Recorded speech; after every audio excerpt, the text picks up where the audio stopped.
Yeah, we back, baby. Keeping it real. Who That Sports Pod? Dolph Jackson, Coach Rock, presented by the Come On In Sports Network. Who That Nation, how you doing? Come on in. Take a seat, it's all good, you're amongst friends. Breaking news, interviews, Saints Juice. Open lines up just for you. 9 ball, 10 ball, where you at? 12 ball, 15, where you at? 3rd ball, 17, where you at? 9th ball, all the way in the back. Uptown, baby, downtown, baby. Everybody represent black and gold, baby. Uptown, baby, downtown, baby. Everybody represent black and gold, baby. Who that? Who that? Who that saying they gon' beat them Saints? Who that? Who that? Who that saying they gon' beat them Saints?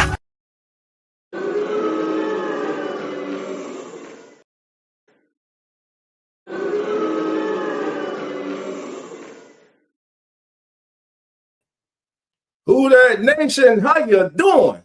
Come on in, take a seat, sit back, relax, put your feet up, grab a drink, and let's talk about this New Orleans Saints team once again needing a head coach. Kellen is not a head coach. The hell with the intro and everything. This man continues to make asinine calls. We put it on the players. He ain't got enough talent and everything. He continues to make asinine calls. It was 4th and 1. You just let Charlie Smith take his first professional regular season kick in the National Football League from 56 yards out. You recovered an onside kick. Your quarterback throws a perfect ball that Chris Olave, the wannabe number one, the wannabe alpha dog. If you're alpha dog in this league, you make that catch. Justin Smith and Nigba makes that catch. Justin Jefferson makes that catch. Puka Nacua makes that catch. I cannot tell you how disappointed I am in this loss. Hell, I picked us to lose. I in no way envision us having an opportunity to win this game. And yet and still, to me, and if I'm wrong, let me know, but to me, this game was taken away from your young quarterback, Tyler Shuck, not by the Dolphins, but by his own head coach and his supposed to be number one alpha dog receiver. This shit, this is unacceptable, man. Kellen Moore's been making questionable calls since week 1. We got 5 weeks left in the season. They were 1 and done in Oakland. They were 1 and done in New England. Maybe we need to be 1 and done with Kellen Moore ass in New Orleans. Because everybody is not a head coach. And he continues to make these asinine decisions. Asinine. Make it make sense. You send him out there for a 56-yard field goal. Then, after that, you mean to tell me you don't put this kid back out there with a chance to win the game? You don't let the clock run down? Asinine. I'm waiting for him to come in the podium. I want to hear what this man. I haven't been this upset since the Dennis Allen press conference. And I haven't even seen this one yet. God. For everybody tuning in, welcome in. It's the kickback. No holds barred. I ain't holding shit back. Because I'm peed off right now. They continue to do things to this kid, man. They're stopping the growth. Last week, we had to deal with him putting Taysom Hill in the damn game when he shouldn't have been in the game. This week, we got to deal with you making a questionable, not a questionable, the wrong call. It was 4th down the long one. You got all the momentum. Okay, Olave, again, bro, you gonna get paid. If you want to be a number one receiver, a bona fide star, superstar in the National Football League, catch that damn pass. Because that kid Shuck dropped that shit in the bucket. It was right there, man. Catch it. Okay, you don't catch it. You come back, roll out on third. I ain't too particularly like the play call, but nothing. Then he throws away. Cool. Forward down. Hey, kick the field goal. Put your defense on the field. But no. Then you don't spread the defense out. You bunch everybody up inside. Man, come on. We have been giving Kellen Moore a pass. The national media wants to give him a pass. Some local reporters want to give him a pass. No more passes. No more passes. That was unacceptable as a head coach, what he did today to Tyler Shuck and his damn team. You mean to tell me you trust Charlie Smith to attempt his first National Football League field goal from 56 yards out? Well, I guess that's because you were down by a couple scores and you ain't expect to get the ball back. But then when the pressure's turned up and now you got to make that decision as a head coach, you make the wrong damn decision, man. The wrong decision. And then you come out in a tight formation, bunching everybody up inside. Why wouldn't you give your quarterback a run pass option there? Why not? Listen, I'm about to put the link in the chat.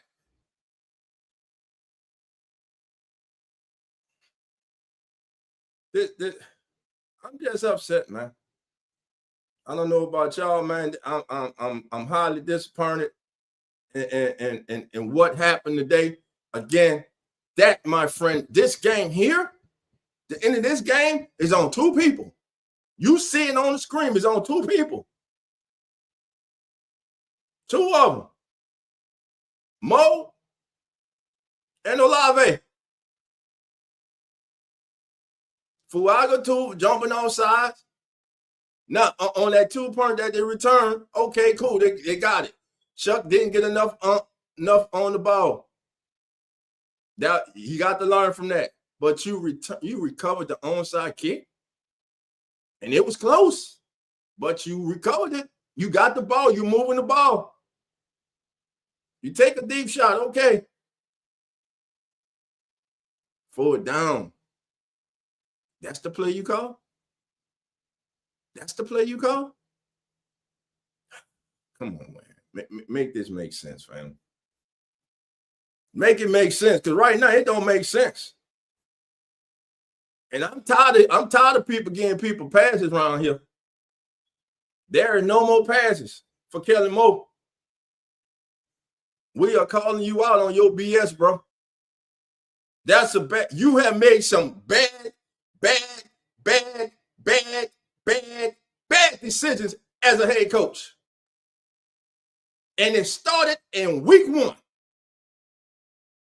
And now we have to deal with this today.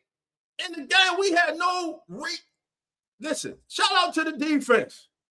They made time to play. But most importantly, I'm telling y'all right now,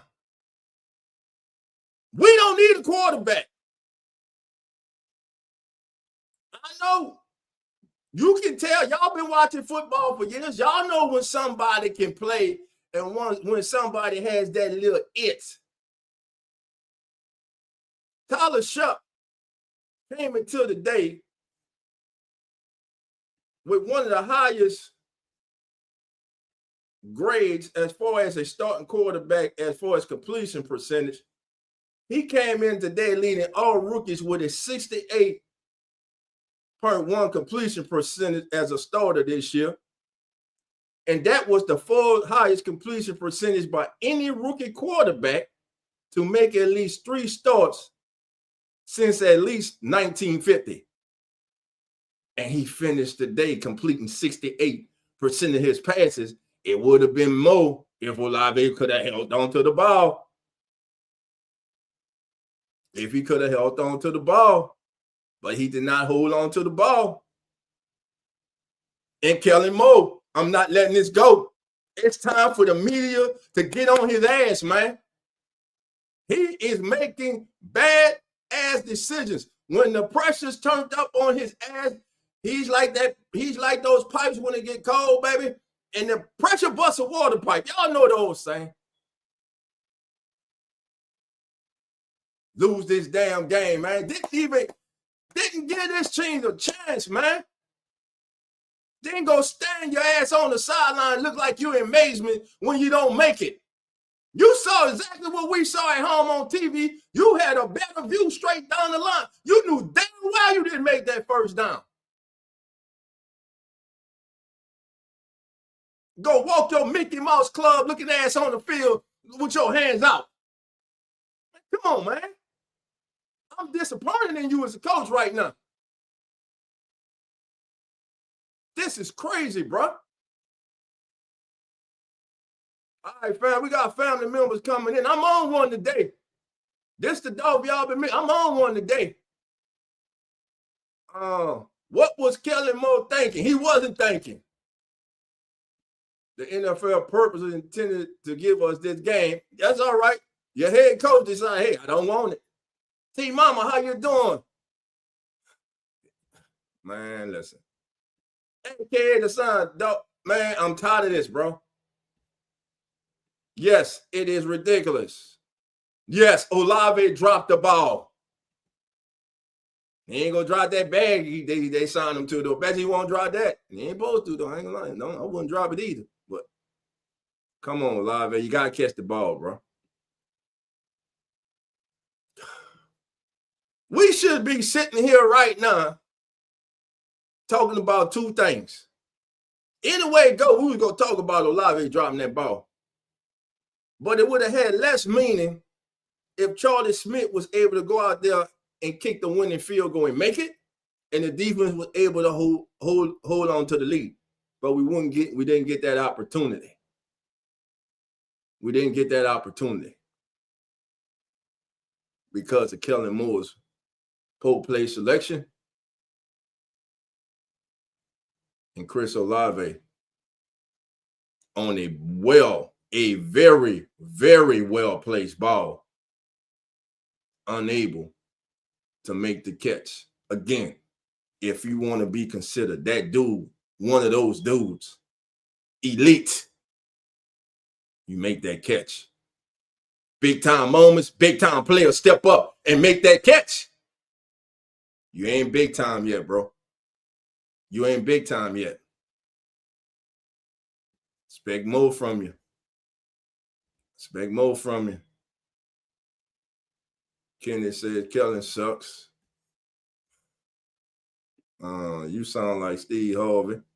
I don't know who I sound like, bro. Sound like me. Come on, who that? This ain't the time for that foolishness. The defense done enough to win, man. What's your opinion on Detroit Lions? My opinion on the Lions is, man, my opinion at the beginning of the year, I thought eventually that they would miss their two former offensive coordinators. Their former coordinators. You don't just lose your offensive and defensive coordinators, no matter how talented you is, and things just keep working like clockwork, because those coming in, those are different verses. Those are different philosophies. So that's where I'm at right now with the Lions. All right, hold on. We got this clown at the he at the podium. Let's see. Let's hear what he got to say. Let's hear this foolishness from Kellen Moore. Just like any other play. And so, it's frustrating. Didn't get done. We kind of got to 2nd and 1, took a shot, 3rd down, took a pass, 4th down, just tried to get our 1st down because we still had our timeout in our pocket. And so we weren't able to advance it and get it done. Did you make a Charlie's debut just for him to have a moment? Yeah, Charlie, I thought he kicked really well. Big time field goal. The onside kick obviously was really well kicked. Phenomenal kick there and put us in position to have a chance at the end. What led you guys to go with him over Gabe? Put a one in the chat, family, if you can hear with those guys. Obviously, he's got time on task with the whole operation. He was ready to go. He did a really nice job. we've been kind of waiting for that Devon Bailey breakout game, and it felt like it happened today. Just watching him being able to make those plays. And is that kind of one of those where it's like, man, finally we get to see him kind of operate and do so? Yeah, he's played a ton of snaps, obviously, for the last few weeks. The ball, naturally just hasn't gone to him necessarily.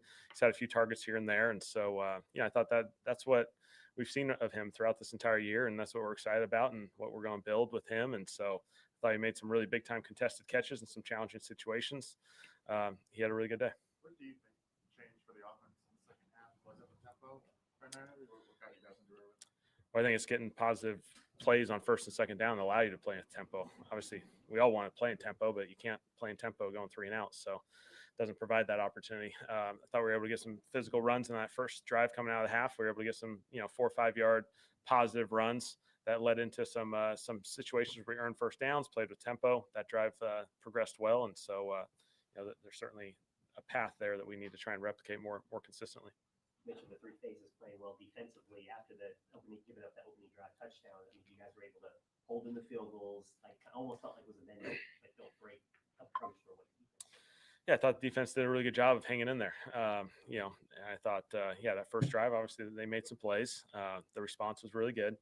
And they made a few plays here and there, and obviously we were able to force them into field goals, which I think was a key to giving us the chance. Does seeing like Charlie's leg strength throughout camp and all this time, like his first kick was a 56-yarder, just having that confidence in him to actually try that, was it just something you saw based on his time with you guys?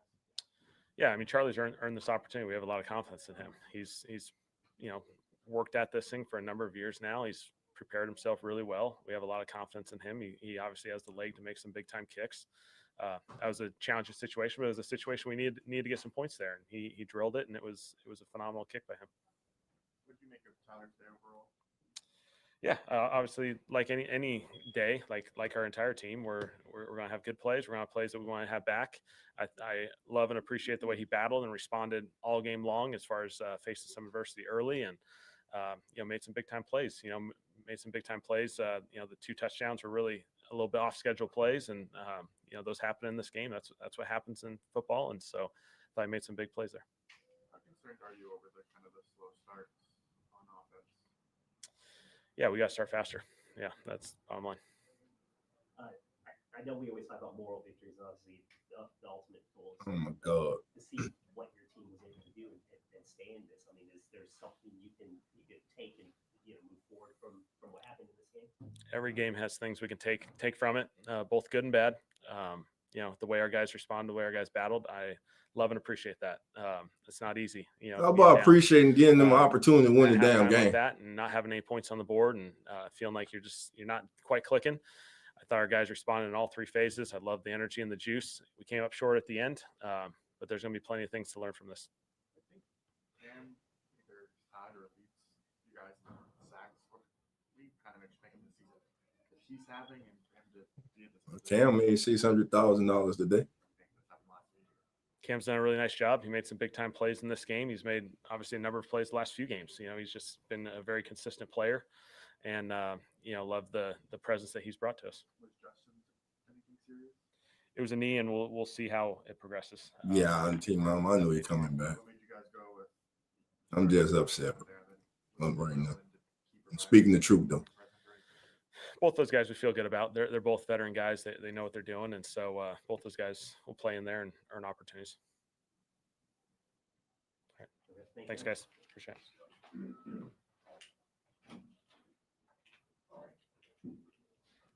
Come on in, Kool-Aid. All right. They say McKinstry is coming in. Well, I got to call him Kool-Aid. I got to call him Kool-Aid. Caught the intercept. He made that big forward down step. So Kool-Aid in the building, baby. Not sugar-free. He was a sugar-free earlier. I'm kind of like the edge fitter on that play. Kind of just trust my instincts. It's kind of like just ran off the edge, and hopefully I can get the guy before he gets to the line of scrimmage. Just try to trust my speed to make a play. Did you feel that, or just it was a stop you guys needed, and you saw kind of what unfolded afterwards? Yeah, man. I knew it was a play that we needed. We knew if they got the first down, it was going to be very hard to win the game. So, coach made a good call, and we we executed it. Defensively, I know after that opening series where they kind of marched on the field and score, I mean, you guys were able to kind of, just hold in the field goals, kind of keep them in it.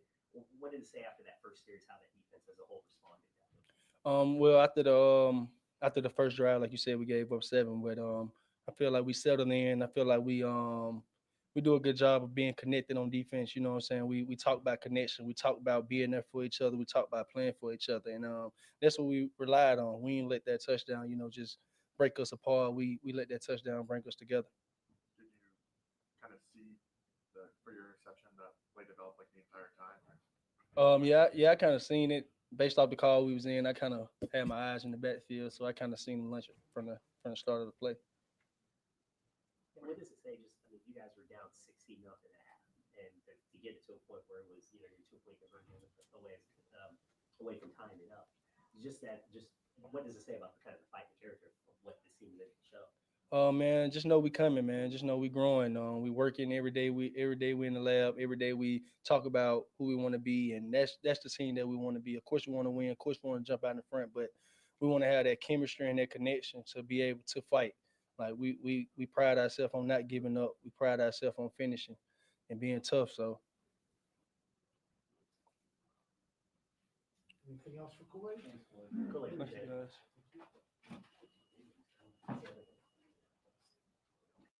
All right, that's cool. We're gonna keep it there, see who else comes on, and we'll go straight back there, man. But hey family, I'm about to put the link in the chat. It's the kickback. It's time for y'all to sound off. It is time for y'all to sound off about what we just witnessed, and it wasn't good. That's all I'm gonna say. It wasn't good, family. So there's the link, man. Kellen Moore, questionable decisions all year, and today it hit the fan. Oh, all right, we got Cam walking up. Let's hear what Cam has to say, man. Those 2 sacks that you had in that first quarter. Yeah, first quarter we I think Brian Brzee had a middle interior push pressure. I thought he was going to get it. I was playing tight end screen because it felt like the tight end was light. Through him, and yeah, really it was a cleanup. The first one was cleanup. One's for free. You got to go earn one. So the second one I went to go earn. Rush from the interior spot on a rookie guard. You got to take advantage where you can. You knew he was going to bite. Had already planned for it. So then it was all about just collecting. Make sure you don't trick it off. After that opening series, what did, as a defense, did you guys just kind of focus on and figure out to kind of just hold them to a point where, like they're just kicking field goals and this game is so manageable where you guys can still get back into it? Yeah. For whatever reason, the last 12 games, our first or second series is the one that we have to worry about. And then we sort of settle in as a defense and play really well for the entire game. And you'd like to say we got to start off strong the first drive.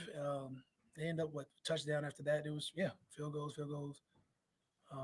And you look up and you're like, damn, I wish we could take some of those back. I wish we could have got the interception from Q Riley, which led to points. That's a big swing right there. I keep saying it's got to be on our defense. Talked a lot about how fast Stewart gets the ball out, but it seems like you guys were able to make him hold it today. What were you guys doing well?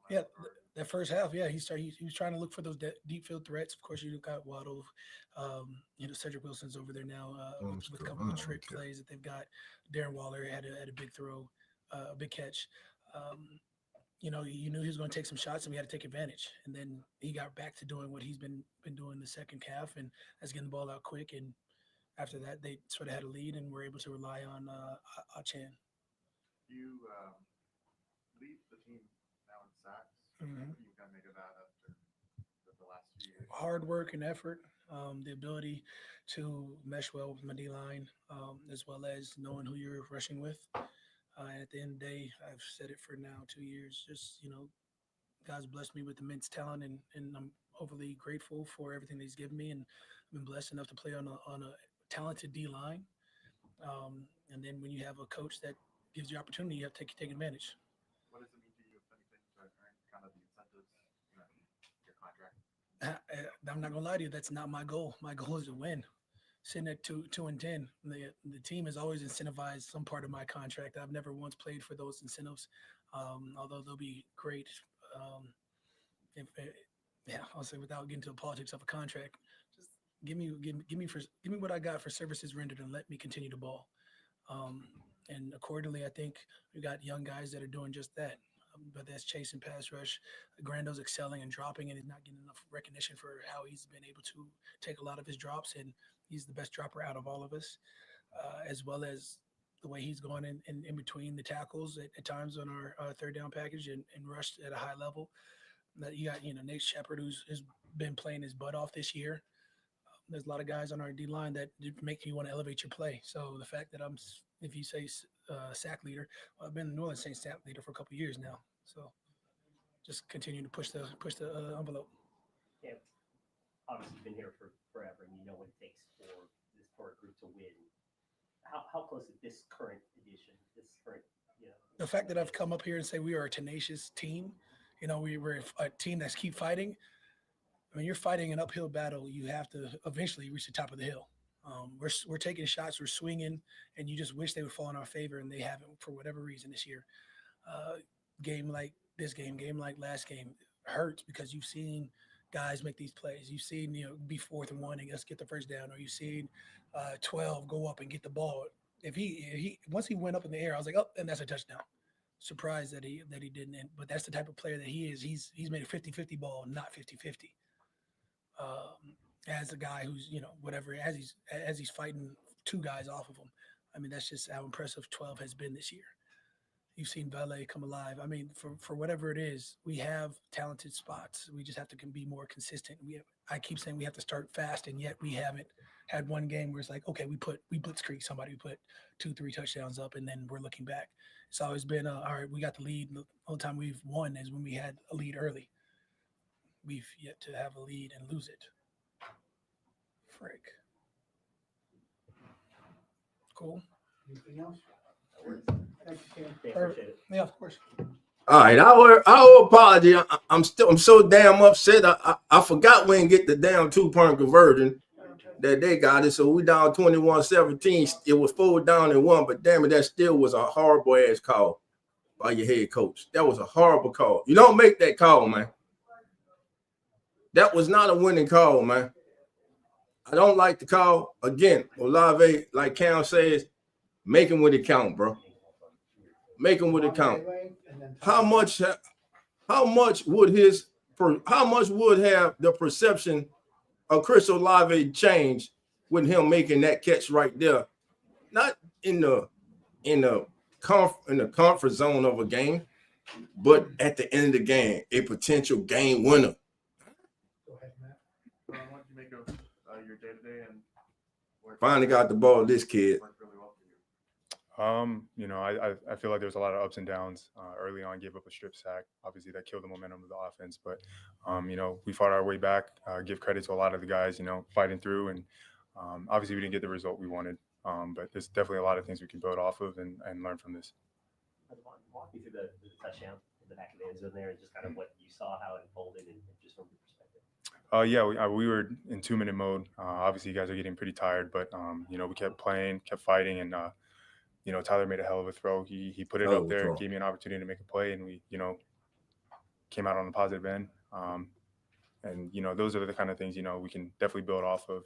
We got guys in that offense that once we get our bearings down and limit the mistakes that we make, we can definitely take strides forward. What do you think was the contributing factor why the offense kind of got it going after the first half where nothing kind of was happening? You hate to say it, but we started rallying once we realized we got to step it up. Defense was making plays and we weren't capitalizing on those, and so obviously we want to start fast, start early, and not have to get it going and be fighting our way back.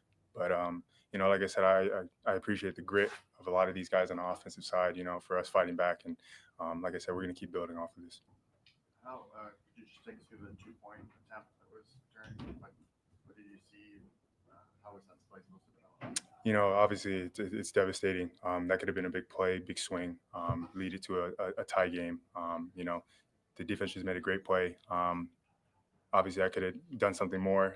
That's all we can think about. Obviously, we're going to watch the film and see what really happened. But, I put that on me. I could definitely, help Tyler out and help the offense out by, making those kind of plays.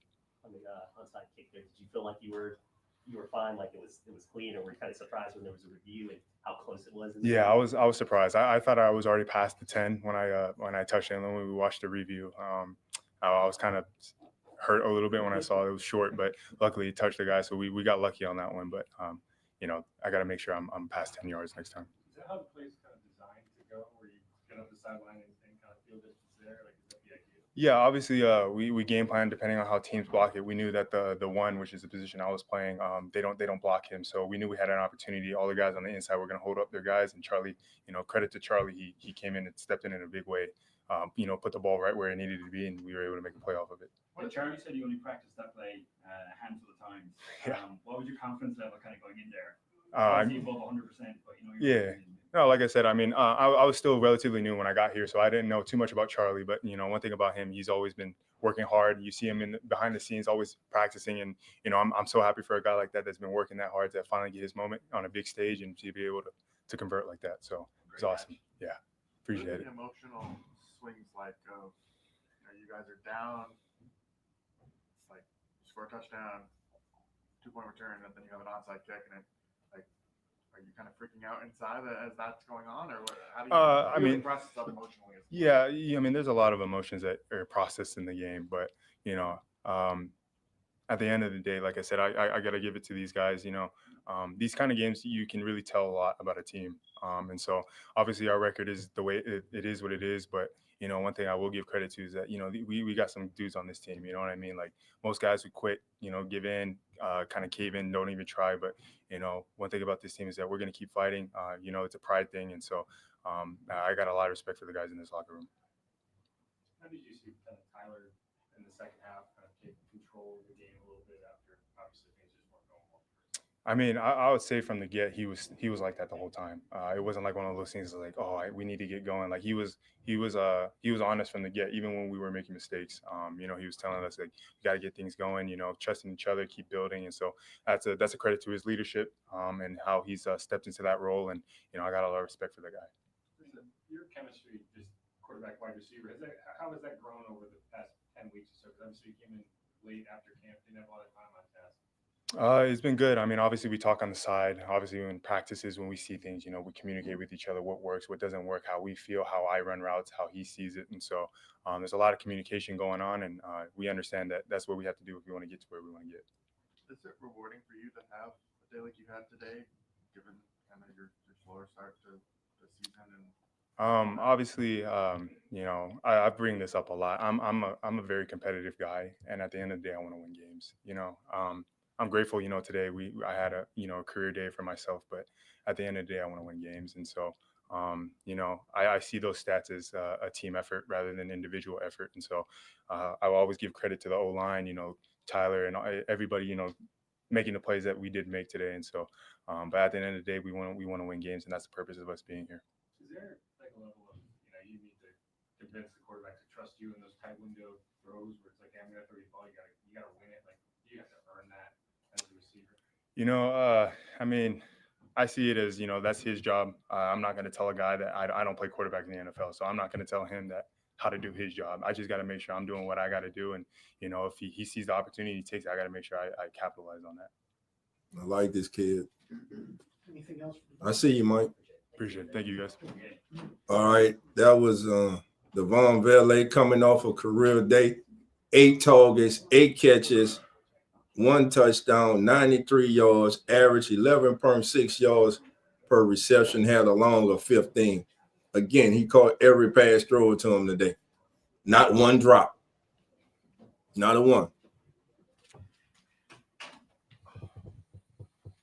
Tyler Shuck. All right, Matt.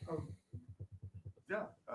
Whoever in the room. What do you take out of a game like that? And what do you make of it? Yeah, I mean, I was just really proud of our resiliency kind of throughout it. We started off too slow. We just got to shore up some of the execution wise, and was just kind of proud how we battled the whole way. And it just sucks, losing. And we got to find a little ways to kind of keep getting better. I think we're progressing well, and just got to shore it up. What are the emotions like where you guys are down, the touchdown, the 2-point attempt, and then the onside kick? Mm-hmm. How do you kind of keep calm in that situation, or or were you not calm? Like how were you at the time?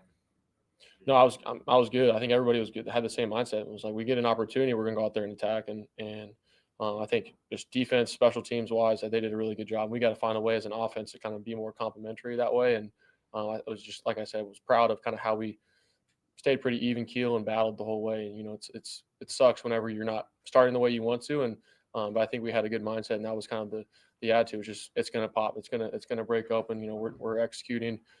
You know, not well, but I think everything was there, and we saw it. You know, we saw it, and knew we were going to get our chances. Do you think the tempo helped in the second half? For sure, yeah, for sure. I think being able to attack and kind of get them on their heels, obviously, you know, helped. I think we were moving it well, operating well, and just kind of, you know, find what, you know, how we can duplicate it. You know, be able to play fast, but also change the tempo sometimes. And I think it's stuff to build off of for sure. We were just talking to Vaughn about the big day that he's had, and just kind of the connection that you two have kind of had to build, you know, since he's got here. How like just assess how he played today, and just how he was one of the big targets for you. Yeah, he came up big. Just I mean, for him, you know, he's super smart. You know, I think he has a great feel with his routes. I think he does a really good job. I mean, he's catching everything. Some of the ball placements would have liked to have it been better, and he's making some really good big time catches. And so I was really proud of him. And I think there's stuff to kind of continue to grow off with all those guys. You know, I think a lot of guys stepped up. You know, Mason Tipton, Deontay Pettis, Kevin, you know, Evan and Audric, you know, kind of thrust into a new role. And I think everybody kind of responded that way. And we just kind of have to figure out, you know, how we can be more dialed in on some of those scenarios. And but I was really proud of Devon just because I think he's such a key player for us. Can you walk me through that 2-point conversion? Yeah. I mean, it just sucks because, you know, I had everything we wanted there, and he made a really good play, just kind of undercutting it. It was like to maybe put out in front a little bit more, but had to get out of my hands. And it was just a really good play. So it's obviously roller coaster of emotions there, but, you know, it's part of it. And so, yeah, it sucks. And, you know, we'll find a way to kind of get it in there. How about the other interception? Yeah, it was just miscommunication. Was going to him the whole way, and, you know, broke out, thought he was going to take, you know, one more step or keep going. And it just sucks. You know, I think we're driving the ball and just had a miscommunication with him. And, but, you know, proud of how he kind of continued to fight back. Is it a choice kind of thing? And it's just either you hadn't worked on that specific scenario enough, or you had different thoughts on it? No, it's just kind of miscommunication. You know, I'm reading his body language and, you know, throwing it to the spot, and you know, he made a good play and jumped. So it just sucks. You know, I think there's nothing. Obviously, you want it back, but yeah, it's kind of part of it, and got to find a way to, you know, put it on him. But at the end of the day, you know, you're going out there playing, and you know, we'll learn from it. You guys have had a lot of games this season that, you know, you point to the way you finished, or the way that, like, you guys stuck in there, but you've also had a lot of games that, you know, you said, I wish we could start faster. How do you kind of square those things? Yeah, you know, I think that's the goal. That's the battle. You know, I think just starting off, being better on those first downs, and then just kind of finding that rrhythm. And I think for me, just, you know, seeing it well, but finding a way to just no rhythm in the first half. Third downs. And we're going to do that. You know, I promise you that. And we're going to do that. And I think there's a lot of stuff to progress and build off of. But just learning from it and kind of continuing to really emphasize that. That's all we can do. And when those opportunities come, we'll take advantage of them. So, you know, the sideline early in the game, kind of, you know, I don't want to say hyping people up, and obviously talking to a lot. What was your message at that point? Like, what were you trying to say? Yeah, it's gonna happen. It's gonna pop. I think we were seeing it fine. We knew what we were getting. We just had to be able to just, you know, we're that close on like some of them, and I think you just can't get down mentally. And that was my whole thing. Just stay even keel. You don't know. I mean, shoot, the last couple minutes, it's like this. You know, you just got to be able to operate. And I think we did a really good job of just kind of staying focused, and just going out there and attacking. So stuff like that's going to happen. You maybe not starting the way you want to, or there's going to be some, you know, some things here and there. But that was my message, and kind of continue to do that. Is just, you know, we're doing some really good things. How can we just be consistent that way? How can I relay that message, all the guys? So, and that was what I was trying to focus on. Sorry, either of these is a repeat. That last series before the 4th and 1 keeper, on third down, did you like go into that thinking I'm looking for one option and throw it away if not, or before we kicked the field goal? You rolled right now the final 4th down stuff. On 3rd and 1, you rolled right and chose to throw it away. Yeah, would like to just, you know, pop it on him. I think he did a really good job there, and they kind of collapsed on it from the outside. But my mindset was, I just, in 3rd and 1 here, I know I'm in 4th down, so the last thing I want to do is take a sack, and we end up in a really tough situation. So knowing that we had that opportunity was just kind of put it on him or throw it away. So obviously look back at it, I think we can get it there. So that's on me, but I think at the end of the day, we'll get it done. And was 2nd down with shot play the first read on that play? That's the first thing you were hoping for, or it was if they reacted a certain way, you decided to go to the end zone?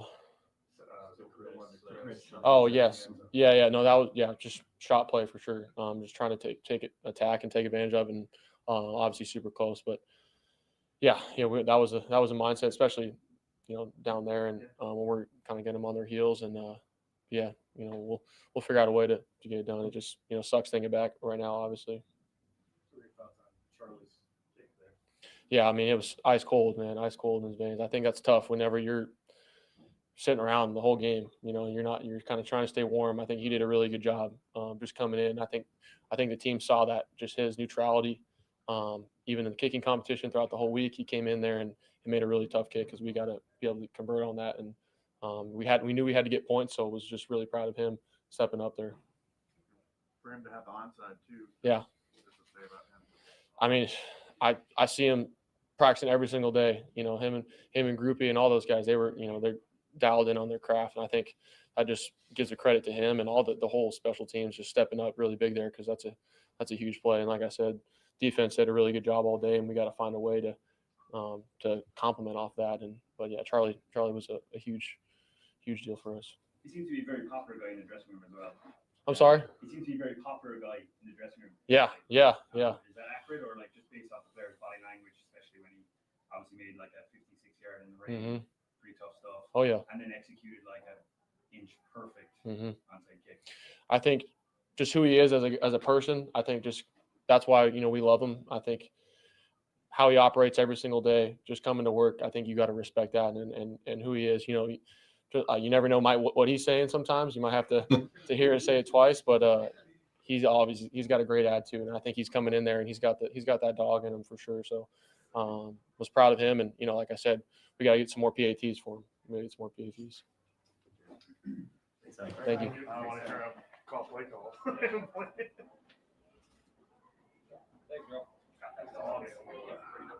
We're done, right? Yes. All right, everybody, we are back here on the Saints post-game show. Thanks so much for being here. Scott Shanley, Ross Jackson here.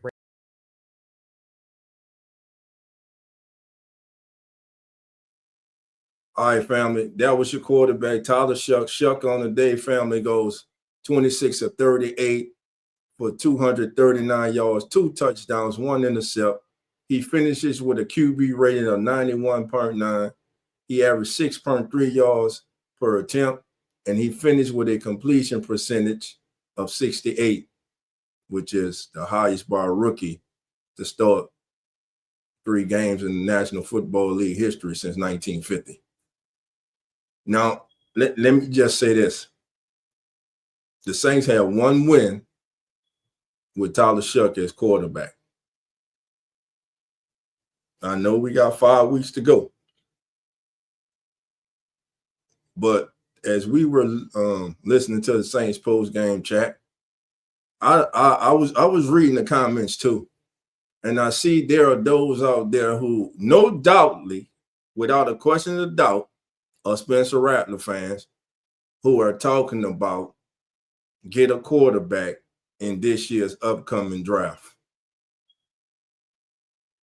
There is not a quarterback that is playing on Saturday right now that is better than Tyler Shuck. There is not a quarterback playing on Saturdays right now that is deserving of the number 1 overall pick in the draft, or deserving, in my opinion, to be a top 25 pick. A top 20 pick.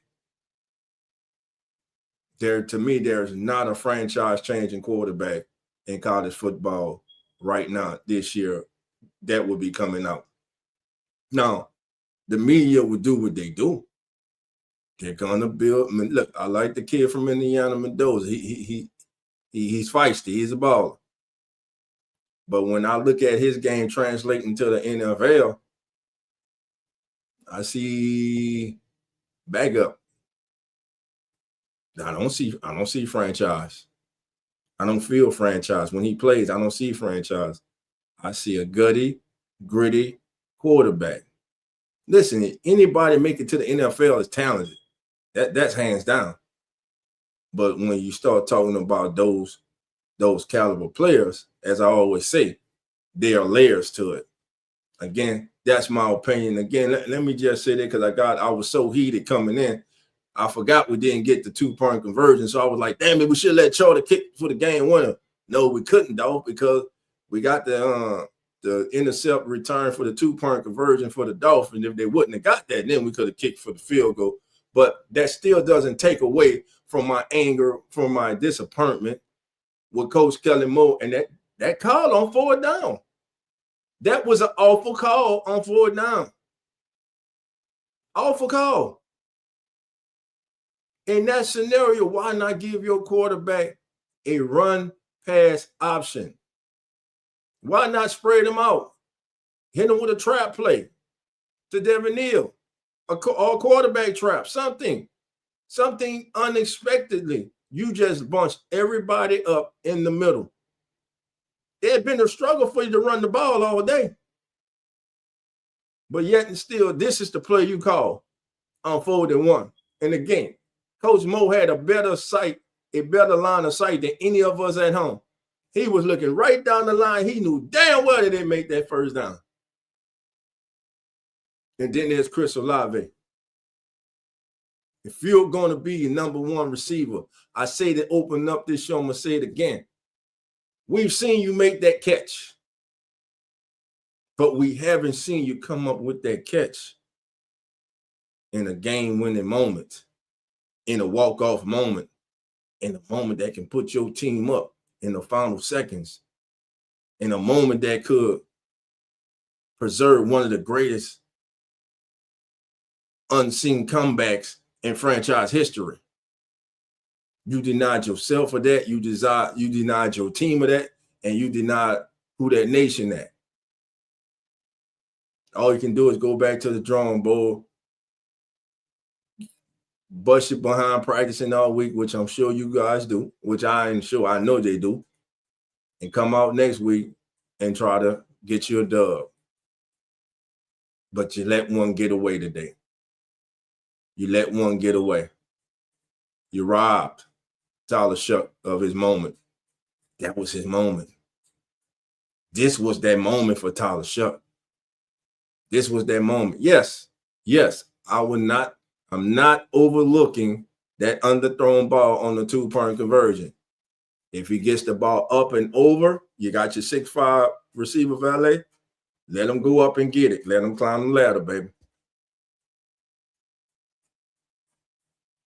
But Tyler Shuck showed everything that a franchise quarterback needs, right? Leadership, composure, making big-time throws and big-time moments, leading his team back from a deficit, putting them in position to tie the game. Almost had them winning the game if his number 1 receiver would have caught the ball. So that's what I got, family. Listen, I'm putting the link in. I want to hear from you now. Come on in. Let me know what you think. Disappointing. Saints fall 21-17. We should be here talking about a potential, one of the most unimaginable Saints come from behind miracle wins in franchise history. But instead, we're here talking about bad coaching decision and your number 1 wide receiver coming up small in crunch time. All right, family. I'm about to bring on the host of the Hurricane Mike Show, the one and only Hurricane Mike. Mike, come on in, man. And you heard my rant, man. And I'm disappointed in Kellen Moore, man. Kellen Moore has disappointed me, man. Yeah, look, I'm disappointed about the loss. I'm not defeated though. I do think you could build off of this. Like, winning the game isn't the point that I was looking. I mean, obviously you want to win. Okay, I'm not saying watch these games to not win. That's not what I'm saying. But what I'm saying is like I'm actually proud of some of the stuff that we saw today. Because look, we already know the season's over. So the only thing that we're really watching for this season is you want to see if your team can win games, but you also want to see what you have in this team and what you have in Tyler Shuck. And what I saw in Tyler Shuck, I saw a guy that showed that he's not afraid of the moment. That just because the moment gets too big does not mean that he's gonna curl up in a little ball like Chris Olave did today. And we've seen this time and time and time again. Chris Olave, he can make a catch. He even scored a touchdown today. He can make a catch. But when the game is in the bounds, when you have a chance to be the hero of the city, when the game is on the line, when the ball is in your court, he can't make a shot, or well, he can't score a touchdown. He can't catch the ball. And it's not like it's not like he's in double coverage, or it's not like it's a tough pass to bring down. It's not like if he catches the ball, he's gonna be out of bounds anyway. It's like you're not the tallest dude on the field, but you are. It's not like you're 5'7". Like go up there and get it. You had him beat. You had him on. Bring the ball down. Stop having these freaking T-Rex arms. Man, bro, when the ball's in the air and you have these T-Rex arms, man, when the ball's in the air, you go get it, bro. You have a long wingspan. So stop. And Juwan Johnson, the man drops the pass almost every week. What's going on with him? He gets paid and then he just stops giving a crap. But even through all of that, I like the defense today. The defense showed us something today. After the Dolphins scored a touchdown the first drive, they did not reach the end zone again. I like that from the defense. Brandon Staley is improving week in and week out. And also, Quincy Riley got an interception, but the referees just having the blindfold on, not seeing that. So if that interception is an interception, they don't get the field goal. And if you score that drive, and a lot of people forget, the Saints were in the red zone at the end of the half. They could have got points at the end of the half, but Tyler Shuck just made a terrible decision to throw the ball to Chris Olave when he was double covered. Now that I did not like, but it's like I said on the State of the Saints podcast yesterday. We are watching guys learn, like we are watching Tyler Shuck learn to be a quarterback in the league. We're watching Kellen Moore learn to be a head coach in the league. Now I'm not saying that like I even said on live on 4th and 1, do not run the ball. That's the last thing you got to do. Do not run the ball. You know why? Because Miami's going to have everybody and their mama in the middle. That's why I said don't run the ball. And if Miami gives you a look where you can run the ball, then they're just a stupid team. Don't run the ball. And what do y'all do? You do a QB sneak. That would have been a perfect time for one of those PA rollouts, Juwan Johnson for 5 yards. That would have been a perfect play for that. But if I was Kellen Moore, I would have been like, we're gonna do the PA rollout to Juwan Johnson. If he drops the ball, oh well. But like I said, it should have not even came down to that. Chris Olave should have caught the ball. I was the biggest Kellen Moore supporter in the head coaching cycle, and even I can admit he's not doing a great job right now. But it's like I said, he's learning to be a head coach. Tyler Shuck's learning to be a quarterback. We're not expecting wins. Like, we want wins. But going into the season, a lot of people could have told you what this team was going to be. And I will say, Kool-Aid McKinstry, he got an interception today. There's still a lot to be desired. Like, the only reason he got the interception is because Jalen Waddle was overthrown. Because that could have been a touchdown. But, Kool-Aid, thankfully, too, was throwing him the ball. But it's like, with the Saints, man, like, a lot of things could have went right. Now, if we had like 5 or 6 wins up to this point, and if we're fighting for a playoff spot, yeah, I would be pissed off because this could have ruined our playoff hopes. But we already know the season's over. So at this point, I want to win games. I do. But just because we lost today I'm actually going to be excited about the future. If we build a team around Tyler Shuck, we saw what he could do. He did that without having a Justin Jefferson, a Jamar Chase, Tyreek Hill. He didn't have these great. He didn't have a Puka Nacua. He didn't have Devontae Adams. He's doing all this with Chris Olave and Devon Bell. No disrespect to them both, but those are not guys that franchise quarterbacks. Like, those are not number one, number two receivers. Okay, Bell, he's a good receiver. Olave is a good receiver, but neither of them are great. Okay, and if this team gets a great receiver, we could contend for division titles. Maybe not next year, but by 2027, if the Saints build a team around Tyler Shuck, I already made my decision. Don't draft a quarterback next year. I already made that decision. Now, if Mickey Loomis takes that decision, well, that's a different story. But I already made that decision. And like you said, there's not a quarterback in college football. Man, I was watching college football all Saturday and all Friday, and I saw a lot of quarterback play not going good. Marcel Reed, like, he is not an NFL quarterback. Arch Manning is not an NFL quarterback. Gary Nussmeier, even though he didn't play, I'm an LSU fan, so I can say this. He's not an NFL quarterback, and I said that last season. Like, all these, like Lenore Sellers, all these guys are talented. They're not future QBs. Like, they can maybe win you games, but I'm seeing a lot of Marcus Mariotas. I'm seeing a lot of Zach Wilson. For guys where it's like, they don't kill you to watch, but they're not franchise guys. So, yeah, I mean, and Charlie Smythe, man, his first field goal, it was not a gimme. 56 yards. He made it look like nothing. So I think he has potential to be our franchise kicker. And it sucks that it really, really sucks that if that 2-point conversion does not go Miami's way, we could have won this game. But the ball didn't fall for us. You can't be putting this on Olave. Why? Why can't we put this on Olave? Why? Tell me why.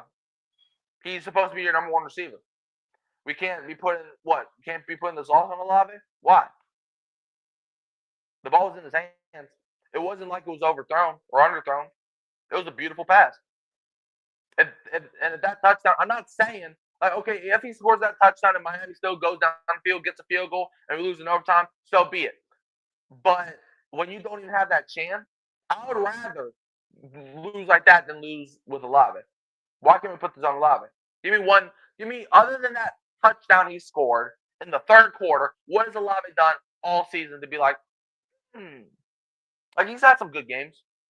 I'm not going to say he's had a terrible game, but why can't we put this on Olave when the ball is in his hands?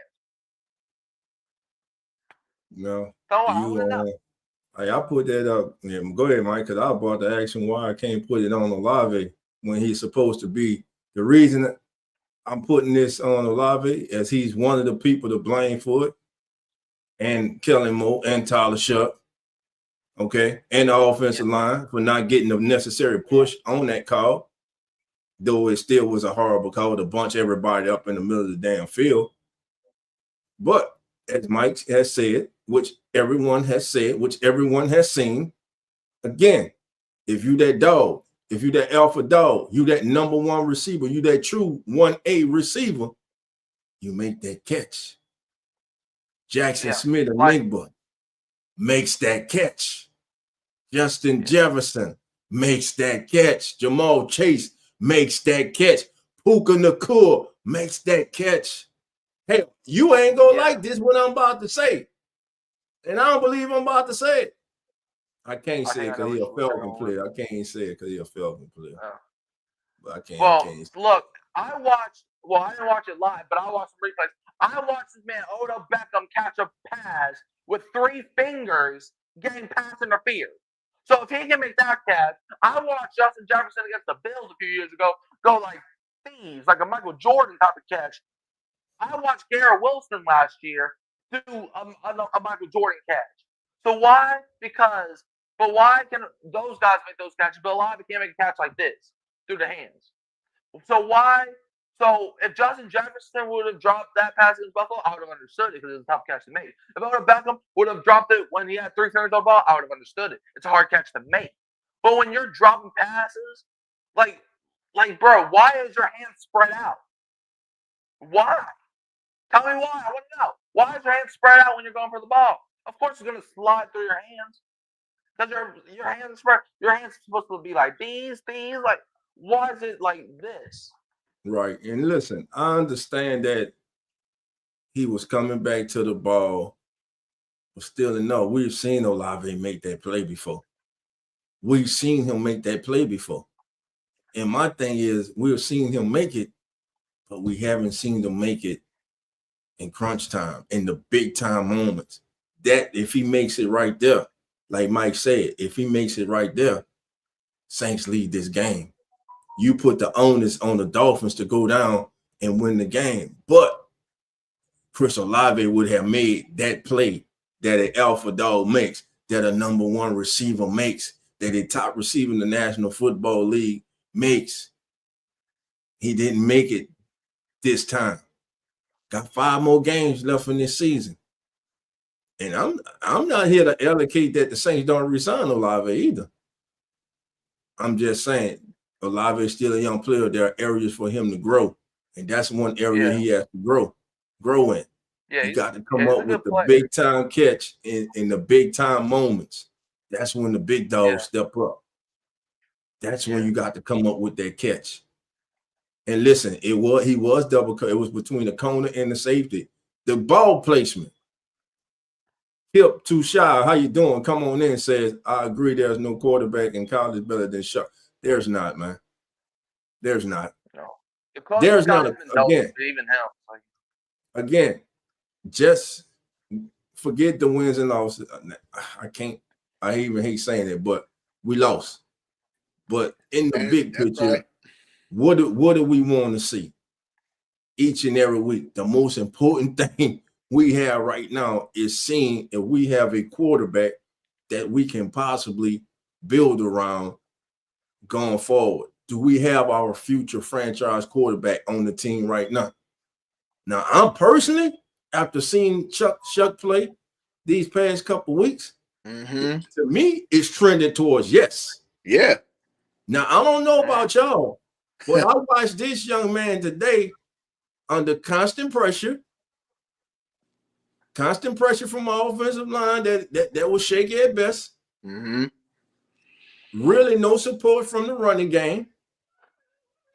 Though Devin Neal did run for almost 50 yards a day and had like 22 yards receiving. Not bad for your first career start. But Tyler Shuck, again, he did everything a starting quarterback in the National Football League is supposed to do today. Right. That's right. Okay. What about? And I already hit the Rattler supporters out there. But you just go magically overlook him throwing that horrible ass pass that led to the 2. No, because if he doesn't throw that, Saints need a field goal to win. Saints might win. Saints might win the game on a field goal. Even though they might get the field goal, that's not saying like you still might lose. But the thing is, you have to put the pressure on Miami, not the other way around. So when you're number one, like when you throw that interception, it sucks. Yes, it does. I'm not trying to argue that. But when it gets to you shouldn't have why are you going 3 and out 3 straight times to start the game? Right. Do something in the first half. You shouldn't come out sluggish and then that's just the problem though. You talking about your first 15 plays are scripted. And I'm gonna say it again. I don't know what the hell this offensive coaching staff did in the bye week where they were supposed to self-scout, but they need to do Dr. Who or Dr. Strange and go back, make them a portal and go back and do this shit over with. Because what they done came out with after the bye is straight garbage. It's garbage, man. The slow starts by this offense in the first, and I don't think he was giving him the play calls to be successful in the first half. And I understand by a lack of running game in the first half because that offensive line, and I tweeted about it on X, they were not getting the push up front. The Dolphins were beating them to the punch. The Dolphins were resetting the offensive line of scrimmage on the other side of the field. Yep. They were chasing down backs down the line. They were scraping. Linebackers were scraping, making plays. They played a good first half. Saints offensive line didn't in the run game. No, they didn't. No, they didn't. But then you're going down. Louise is trash, bro. You still had no. We're not doing that today. I watched Caesar the whole game. Caesar ain't have a bad game today. We're not about to do that. We're gonna call them out when they're supposed to. He didn't have a bad game today. It's just Caesar salad read. I'm gonna tell you. Yes, I gotta talk about my boy. Yeah, I gotta talk about the tribal chief. You got to. I gotta talk about him. You got that hold. Now you got that holding call. Now on that holding call, you didn't expect Tyler to roll out, but at the same time, bro, when he did, you can't grab the man, bro, and hold. You got to let the man go, man. Like the entire, I'm not just saying Caesar Ruiz played bad, but the entire Luke Ford. Listen, but they played better. They played better in the second half. I got to give them that. Yeah. They got rhythm, but for the offense on the field to get rhythm, your play caller has to get rhythm. And so far in the first half, Kellen Moore has not. This season, he hasn't been in rhythm. Saints just scored 17. When the last time the Saints scored 21 in the game? A legitimate 21 on offense. This team is like, and I listen a lot to Sirius NFL radio, and I listen. One of my favorite people on there is Moving the Chains, Pat Curran. Very, very knowledgeable, man. Y'all know who Pat is. And many believe that the Saints have one of the bottom 5 rosters in the National Football League. And you are what your record says you are. You are a bad 2-10 football team. That's what we are. Now, it was to be expected that we wouldn't be that good this season. Right. Though my crazy ass this all season, talking about we gonna shock the world. You're not by yourself, dog. and win 10 games. But reality has a way of slapping your ass back to slapping senses back in you. But I'm mainly saying this, man. It's a rebuild. In the rebuild, you want to look for positive things. You want to look for growth in certain areas. And again, the most important area of growth for any football team is at quarterback. Mm-hmm. Look at the Patriots. Yeah, the growth Drake May had. And they division.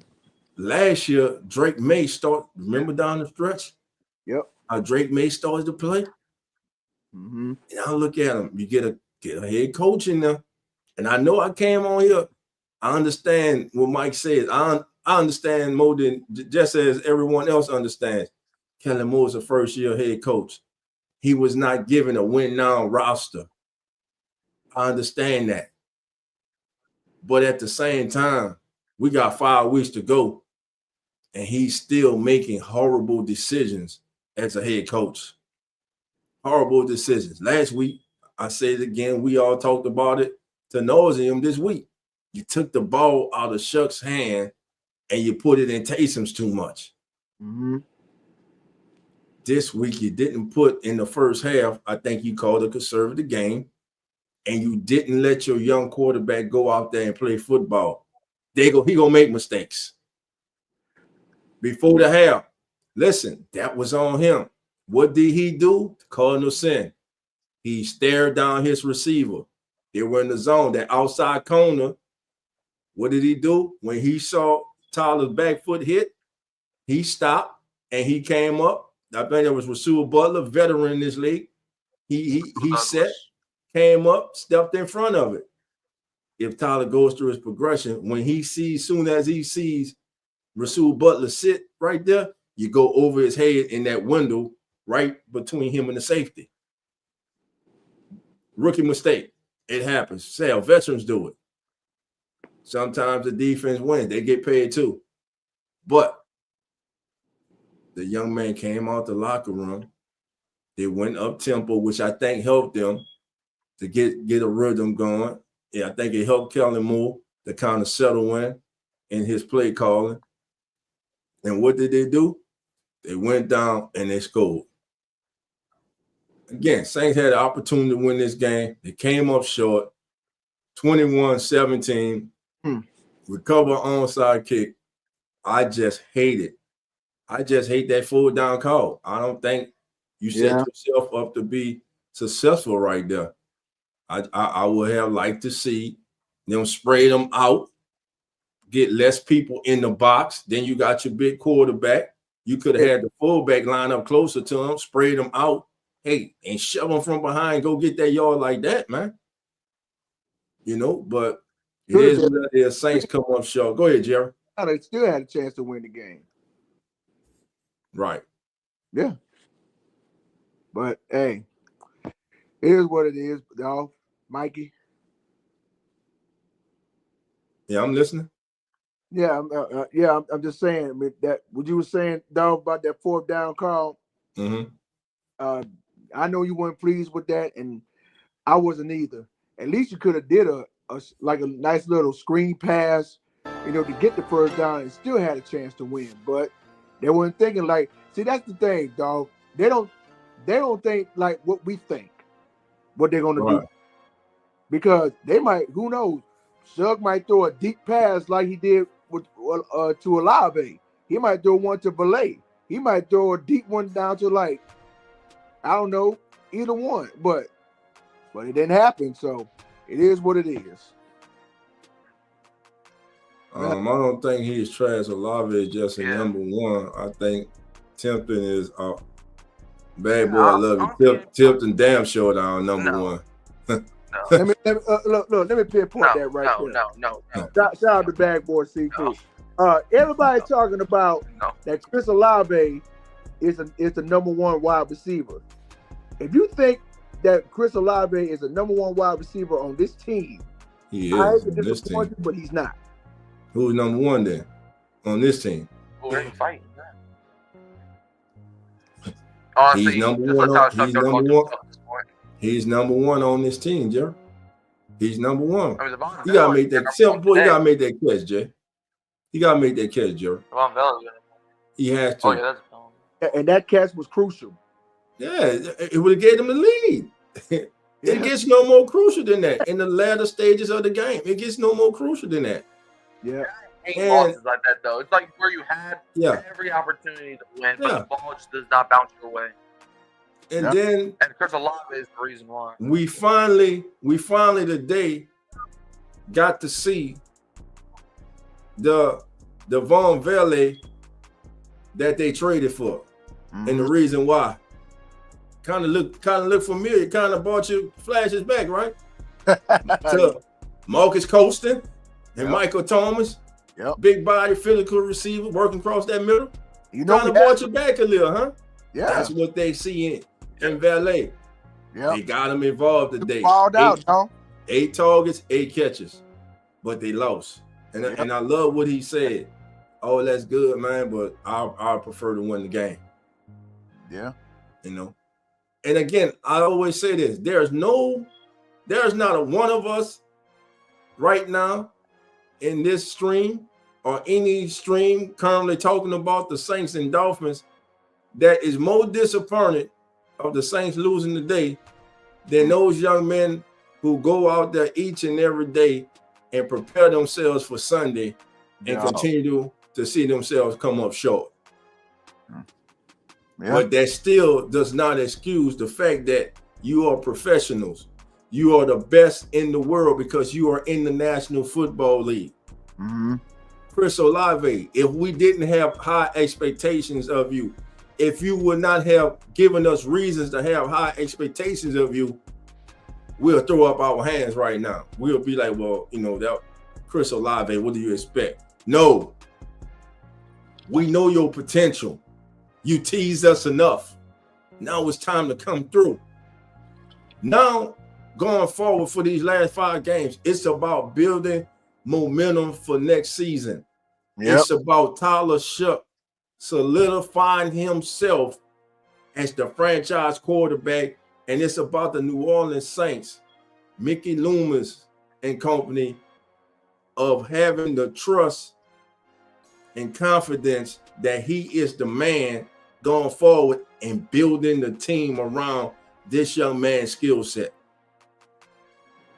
I know I came on earlier talking about Kellen Moore need to go because he pissed me off with that call.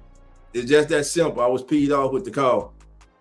I'm sure you were, dog. It's a horrible call, man. It was a horrible call. Well, you would have felt different. It was also a long yard. You would have felt different if you'd have made it. Anybody feel different if they make it, but that still wouldn't have made it. That still would not have made it a horrible call because it was. Yeah, it was. That was a bad play call. Yep. Bad. Your offensive line has had trouble all day moving these people. Dog, I agree. It wasn't forward in inches. It was forward in a long one.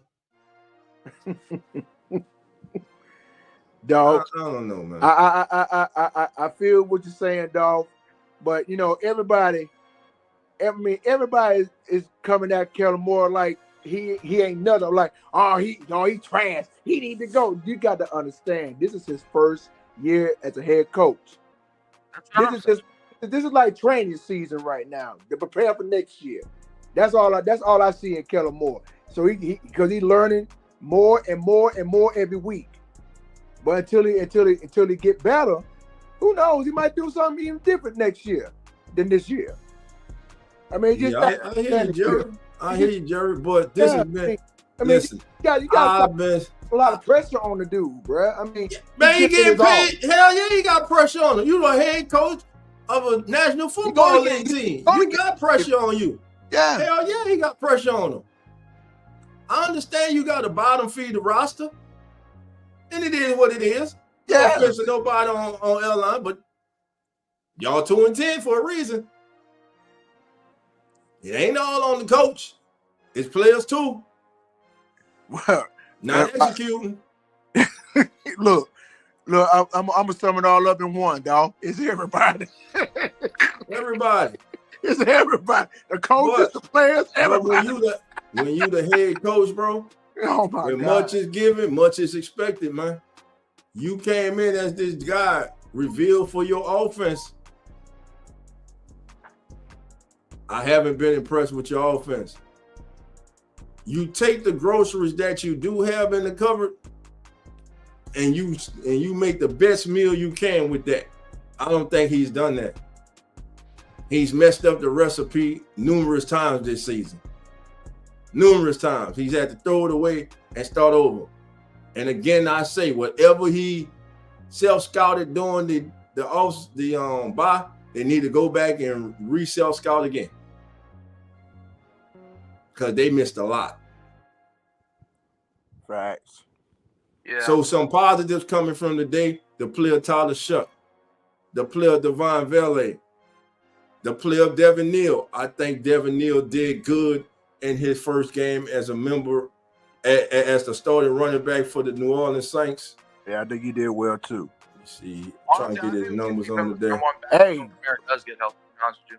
I don't know if y'all already talked about Charlie Smith, but that dude. Shout out to Charlie, man. Oh man, that dude changed the kicking game for real. I mean, and that's his first official NFL game, and he got called up from the active roster. Right. And that, I mean, and did you see what he did on that outside kick? Make you have flashbacks from that, bro. Right. So, you know, so we always been talking about, we need to find another kicker because Blake Group ain't answer. Well, guess what? Charlie Smith is the answer now because now Group is gone. So.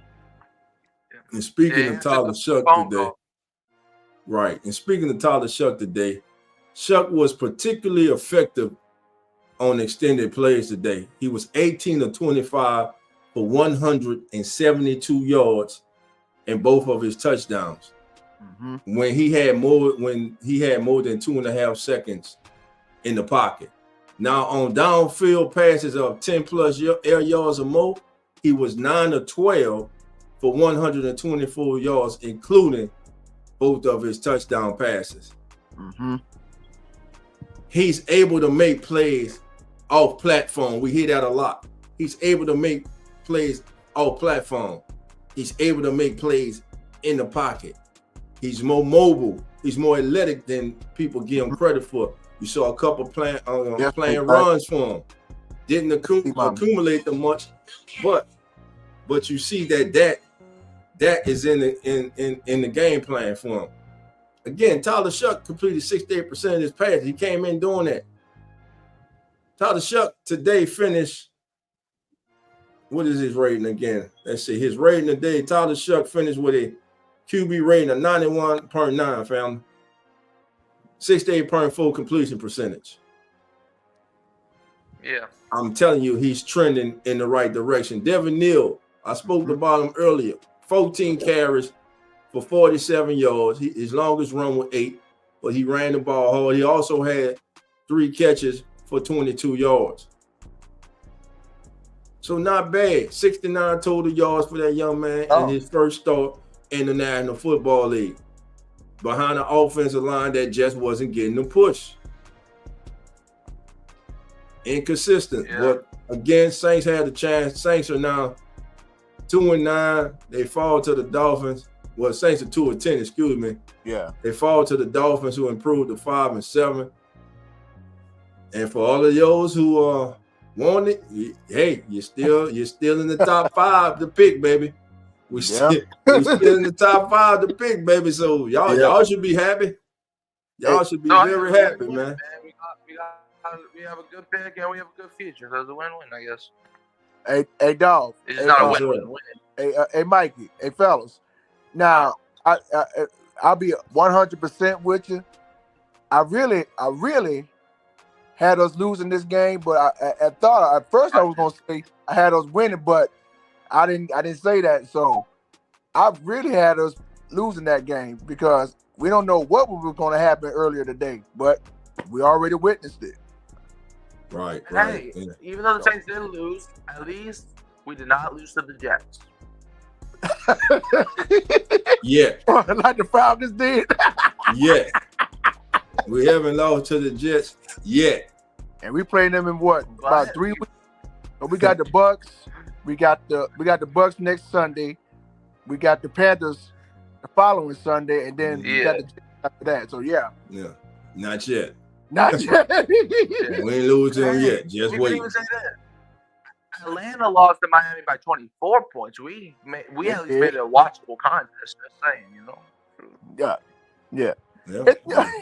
I mean, but Atlanta just whooped our ass last week and held us to 3 points offensively.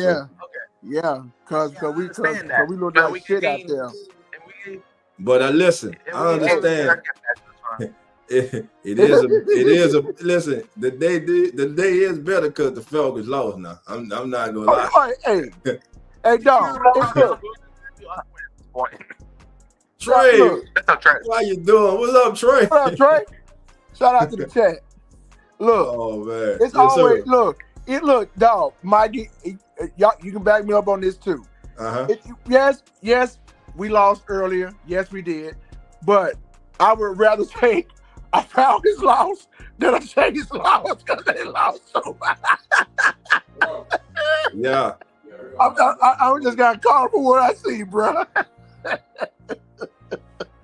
No. You see, because the thing is with Atlanta fans, and look, I understand they beat us, but first of all, we still have a chance to beat them week 18, and that's going to be different. Same team. Second of all, they lost to the Jets. And also, another thing I noticed last week is that they said whenever Saints fans say, you beat a bad team, like whenever they said last week that we're just trying to make ourselves feel better, they did the same thing when we beat them in 2023. Remember when we beat them the second time in 2023? Right. When that guy Arthur Smith fired, they said, "Well, hey, y'all helped us fire Arthur Smith." Or in 2021, when we beat them the second time, and we did. Yeah. And then they said, "Well, y'all not making playoffs either." But then when we try to look at the line of town, they're always like, "Oh, y'all just saying that because y'all lost." Man, have y'all looked in the mirror recently? Every time we beat y'all find something just to be happy about. When we got Arthur Smith fired for y'all, when we swept y'all in 2022, it was it is what it is. But then when we try to do it, like it's always like whatever helps you sleep at night, buddy. Boy, yo, we got his mind because he man, and when we were running up the score on land in 2023, it was